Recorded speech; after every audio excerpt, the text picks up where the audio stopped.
Nagpapatawad ako, ma'am. Hindi ko kasi alam na si BBM. Hindi ko sinasabi, ma'am, ha, na kasalanan mo at binoto mo si BBM. Hindi ko alam, ma'am. Talaga, totoo. Hindi ko rin alam talaga. Na, ang akala ko kasi, ang buong akala ko, ma'am, dahil, syempre, di ba, we had that dark past in our country.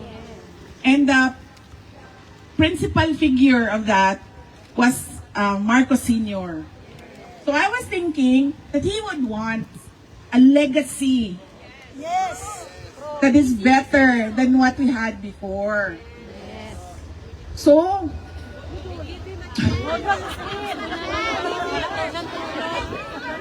unfortunately, I did not vet properly my running mate, ma'am. But you know, I'm sure you have doubts about the Marcos already. And as PRD said, you make your own history in this world, and I apologize for that decision, ma'am, to run with Bongbong Marcos.